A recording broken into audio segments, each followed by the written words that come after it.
Hey friends, this is Darnell coming to you from the beautiful Bedrock Ministry studio as we march forward with America in Bible prophecy. So where are we at? We're in the middle of our study of the seven trumpets of the book of Revelation. We have actually covered already trumpets 3, 6, and 7. We covered 6 and 7 early on when we were talking about the seals because they fit so well into the second coming of Jesus Christ and the marriage supper of the Lamb. The first 5 trumpets have already passed. Okay, and in the last lesson, we looked at the third trumpet, which was representative of the Chernobyl nuclear disaster. The evidence is really overwhelming if you really understand what happened at Chernobyl, and you understand that the Bible uses the term wormwood and how that ties in so perfectly with Chernobyl. It was 2 short verses, which was the amazing part.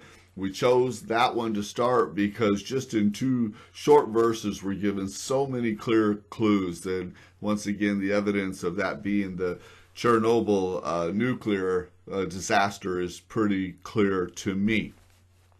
This lesson, we are going to jump ahead to the 5th trumpet, because as convincing as the 3rd trumpet was, my friends, the 5th trumpet in my mind is even more compelling and just obvious to me.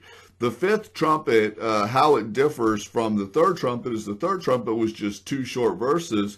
The 5th trumpet is in chapter 9, starts in verse 1, and goes all the way down through verse 11. So 11 verses of clues. It is the most extensive of any of them. So a lot of material to cover, so I'm going to try to get through it just as quickly as I can. Once again, I will be referring to some notes that are from a sermon that I preached years ago when I was teaching on this. So let's just open your Bible, follow along with me. Let's dig in here and see what we can uncover. So let's look at the passage first in its entirety. It says in chapter 9 of Revelation in verse 1, "And the 5th angel blew his trumpet, and I saw a star fallen from the heaven to the earth, and he was given the key to the shaft of the bottomless pit. He opened the shaft of the bottomless pit, and from the shaft rose smoke like the smoke of a great furnace, and the sun and the air were darkened with the smoke from the shaft. Then from the smoke came locusts on the earth, and they were given the power like the power of scorpions of the earth. They were told not to harm the grass of the earth or the green plant or any tree, but only those who did not have the seal of God on their foreheads. They were allowed to torment them for 5 months, but not to kill them. And their torment was like the torment of a scorpion when it stings someone. And in those days, people will seek death, will not find it. They will long to die, but death will flee from them. In appearance, the locusts were like horses prepared for battle. On their heads were what looked like crowns of gold. Their faces were like human faces. Their hair were like women's hair, and their teeth like lions' teeth. They had breastplates like breastplates of iron, and the noise of their wings was like the noise of many chariots with horses rushing into battle. They have tails and stings like scorpions, and power to hurt people 5 months is in their tails. They have as king over them the angel of the bottomless pit. His name in Hebrew is Abaddon, and in Greek he is called Apollyon." So there is the entire 11 verses. Wow, a lot packed in there. So let's just kind of walk through this and see if we can uncover these clues. Really, the best place to start when you're studying the 5th trumpet is the 11th verse, because this is really where you identify, just like wormwood was so convincing in identifying Chernobyl. The names given here are also very convincing. Verse 11, once again, they have a king over them. Let's just start there. That word king, if you study the language that the Bible was written in, it actually means leader or commander of the people. Okay, so let's start there. They had a king or commander over them, the angel of the bottomless pit. Now, that word angel there actually means messenger, or to deliver a message. Messenger or to deliver a message sent whether by God, by man, or by Satan.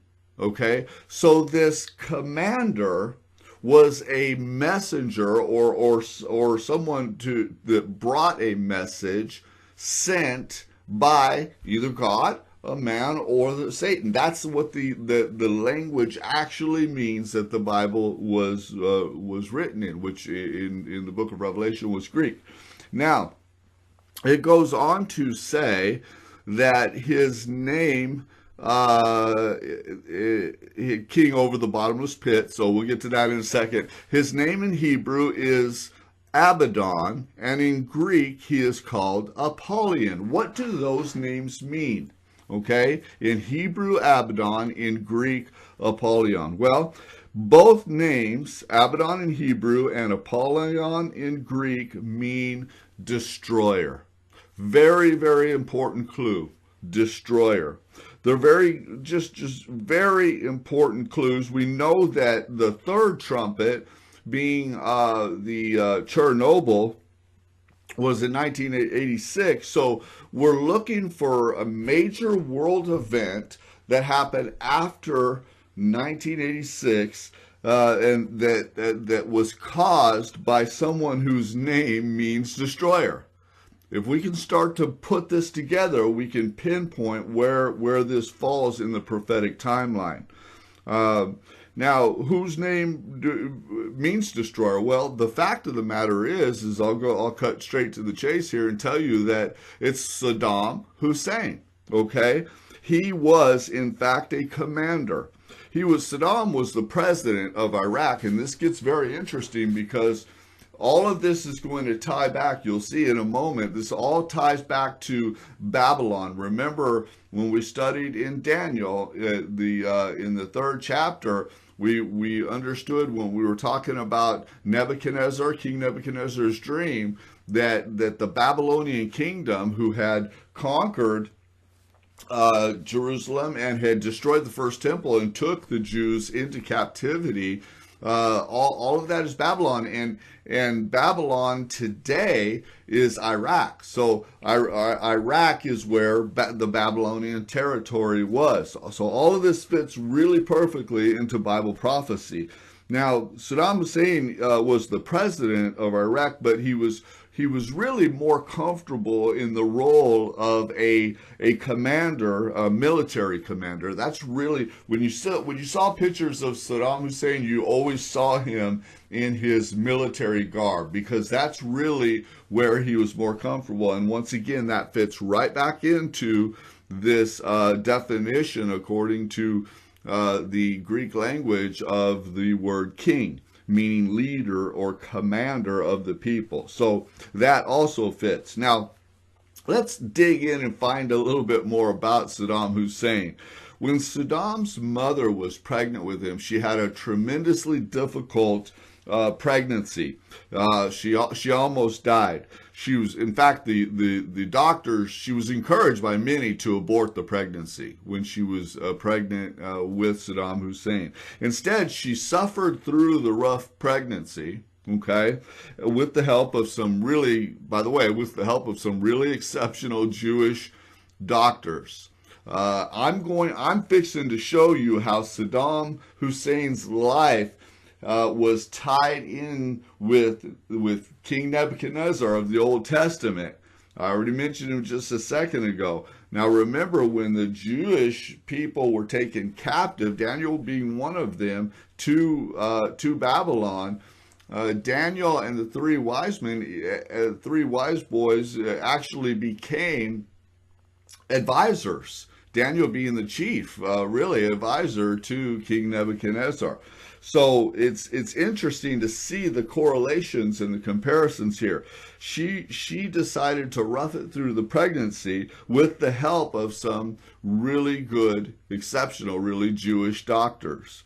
And because the pregnancy was so difficult, she named the child Saddam. Why? Because Saddam in Arabic actually means, now get this, Saddam in Arabic actually means destroyer. So Abaddon in Greek means destroyer. Apollyon, or I'm sorry, in Hebrew, Abaddon means destroyer. Apollyon in Greek means destroyer. And Saddam in Arabic actually means destroyer. Wow, that's an eye-opening clue right there. Now, in the March 10th, 1991 edition of the German Tribune, there was an article about Saddam Hussein. And in the article, the reporter actually called him Saddam the Destroyer Hussein. Now let's go back to the verse again here in Revelation 9:11. They have a king over them, the angel of the bottomless pit. Now we're going to see how that ties in a minute. His name in Hebrew is Abaddon, destroyer, and in Greek he is called Apollyon, which means destroyer. So there's that. Now let's press in a little deeper and find out a little bit more about this Saddam Hussein. If you go to Wikipedia, which I studied this very extensively, the book of Jeremiah 4:7 contains a prophecy about the arising of a destroyer of nations. Okay. Now, in Jeremiah 4:7, it's referring to King Nebuchadnezzar. But watch this now. You go on to study in Wikipedia about Saddam Hussein, and you find this out, and I'm going to read this quote here. Saddam Hussein considered himself to be a reincarnation of Nebuchadnezzar, and had the inscription to Nebuchadnezzar in the reign of Saddam Hussein inscribed on bricks inserted into the walls of the ancient city of Babylon during the reconstruction project he initiated. He named one of his Republic Guards divisions after Nebuchadnezzar. So this is a person who felt that he was the reincarnation of Nebuchadnezzar, who was a Babylonian king. Now imagine that, okay? It's very interesting how all this ties into end-time Bible prophecy. King Nebuchadnezzar was king of Babylon. He destroyed the first temple. He took many Jews into captivity, including Daniel. He was the king. Now watch this, more clues. He was the king that had the dream of the image of a man in early on in Daniel that we studied already, which Daniel interpreted, which gave us the prophetic timeline that covered all the way from the Babylonian kingdom of King Nebuchadnezzar's time all the way to the end time one world government. Okay, he was also the one that Daniel 3 it talks about how he had built a statue of himself. Speaking of King Nebuchadnezzar, he built a statue of himself and commanded that whenever the trumpets sound.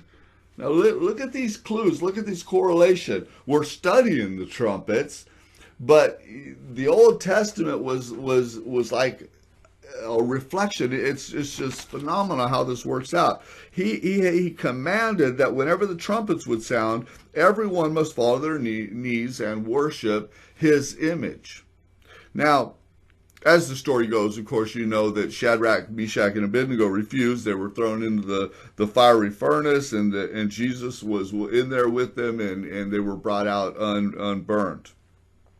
King Nebuchadnezzar was also the one that allowed himself to be overcome with pride in Daniel 4 and ended up running around like an animal in the wilderness for 7 years. But Saddam Hussein made a big mistake trying to compare himself with King Nebuchadnezzar, because in the story of King Nebuchadnezzar, if you go to Daniel 4:34-37, and I won't go there, you can go there and read it on your own. Daniel chapter 4, verses 34-37, you find out how Nebuchadnezzar's story ended. It was a story of redemption. But King Nebuchadnezzar was also noted for two other things that are pretty significant as they tie into the life of Saddam Hussein. One, he destroyed the Jewish temple, King Nebuchadnezzar, and he built the Hanging Gardens. The temple that Nebuchadnezzar destroyed was Solomon's temple. Now, Solomon's primary claim to fame was that he was the wisest man ever. The name Nebuchadnezzar means, "O God Nabu, preserve/defend my firstborn son." Nabu is the Babylonian deity of wisdom, okay? But God promises to confound the wisdom of men. Now, Nebuchadnezzar, as I said, had a statue built of himself that he commanded everyone worship when the trumpets were sounded. Well, Saddam Hussein had a statue built of himself also, and it was torn down at the knees. You probably remember seeing the pictures. If you remember that time at all, it was all over the news when we invaded Iraq and deposed Saddam Hussein. The big statue was pulled down and broken at the knees. Isn't that interesting? At the knees. All of these clues are just, I find it sometimes just amazing how God uses real life circumstances. Nebuchadnezzar was commanded that at the sound of the trumpets, that everybody fall to their knees and worship him. Okay, and then at the filling of the fifth trumpet, we have this event surrounding Saddam Hussein, who had a statue of himself that God was torn down at the knees. Nebuchadnezzar had built the Hanging Gardens. You can go to Wikipedia and read all about that. I won't get into that too much detail, but it was called the Hanging Gardens. But Saddam Hussein was hanged to death. Nebuchadnezzar suffered 7 years like an animal because of his pride. Of course, he was eventually restored, but Saddam Hussein, who likened himself to be a reincarnation of Nebuchadnezzar, went from proud commander to living his last days like an animal in a hole. You may remember that when he was captured, he was down in a dirt hole, covered by this grate or whatever, and brought out, and he was hanged. So, wow, just very, very interesting correlation there. So we've seen how this man called the Destroyer fits the bill, but what about the rest of this prophecy? We've only covered verse 11 out of 11 verses. So what about the other 10 verses? Well, Saddam Hussein, being the president of Iraq and the military commander that he was, he had designs to be the world power in the Middle East, and to really begin to take over surrounding nations. Now, what his plan was to go down into Kuwait and take over and capture the oil wells, because of course if you have the oil wells, you have the wealth, you have the wealth of the world, really. And so that was his plan. Well, of course, we weren't going to let that happen. Other nations weren't going to let that happen. So the battle of the Gulf War actually started around going in and defending Kuwait and defending the oil in those oil wells. Started in 1990.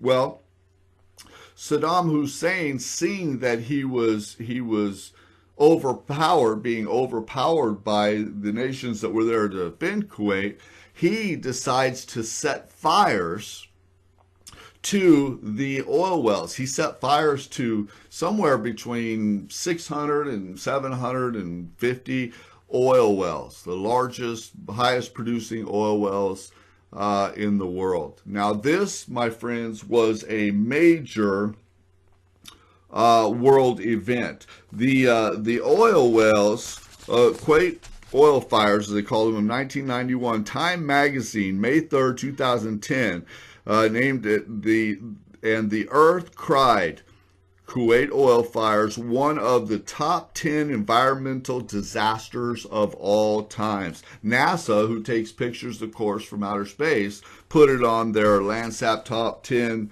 list. I've got a bunch of pictures downloaded into my files. I haven't quite gotten to the point on this website where I can show them to you, but you can research this on your own, any Google search, and look at the pictures of the Kuwait oil fires. The Kuwait oil fires burned, get this, 5 million barrels per day. 5 million barrels per day, and they burned for 6-7 months. It was phenomenal. If you look at the pictures, you can. I've got pictures in my files.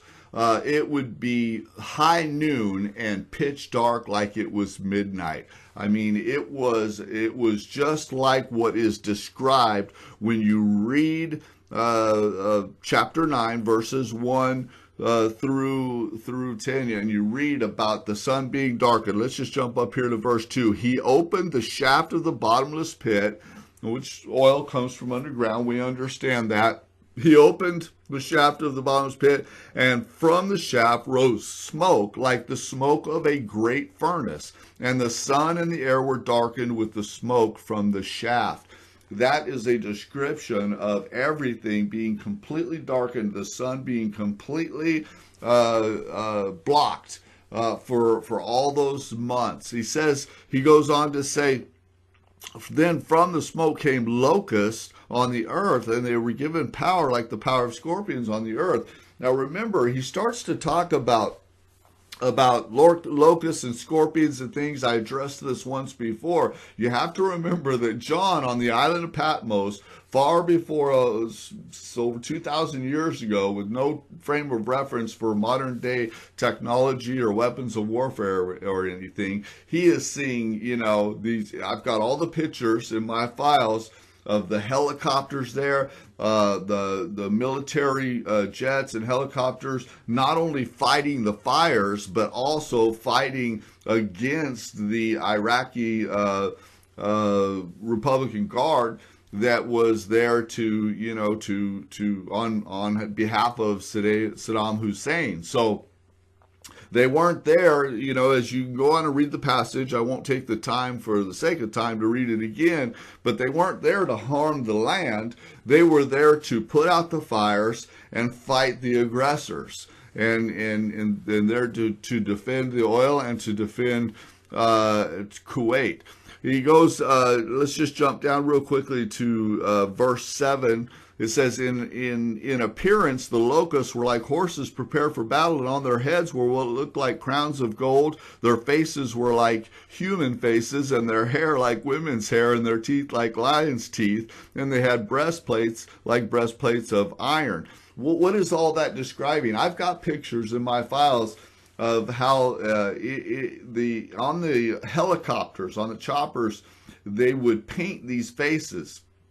And you can see, I've got pictures where you can actually see the pilots of the helicopters through the windows of the helicopters, and yet they have painted, these big teeth on the front of the helicopters and hair and all these things. You can just imagine John seeing this from 2,000 years ago. How would he describe what he's seeing? When you read this, as you do your research and you're looking at the pictures that I'm talking about, it becomes obvious what John was seeing and trying to put words to. He goes on to say that the noise of their wings, this is in verse 9, the noise of their wings was like the noise of many chariots with horses rushing into battle. Have you ever heard a helicopter? And do you remember seeing the old cowboy and Indian movies where a bunch of horses were trampling across the land? The sound of the choppers sounds a lot like that. So it's once again, it's easy to see how John was putting things into language that he could relate to somehow, and yet he was describing modern day weapons of warfare. Very, very interesting how all this ties together. The destroyer, Saddam Hussein, the Gulf War, the Kuwait oil fires. Well, that is the event, 1990, 1991, represented, my friends, by the fifth trumpet. So now we have seen very convincing evidence of the third trumpet and Chernobyl in 1986. And here we unravel the fifth trumpet, the Gulf War in 1990, 1991. My friends, it doesn't get, in my mind, much more convincing than that. And so that leaves three trumpets left. We already removed 6 and 7, now 3 and 5. So next we are going to move on, as we've got trumpet 1, trumpet 2, and trumpet 4 to go. Hope you find that enlightening and it blesses you. This is Darnell coming to you. Till next time from the beautiful Bedrock Ministry studio. Now let's go change the day.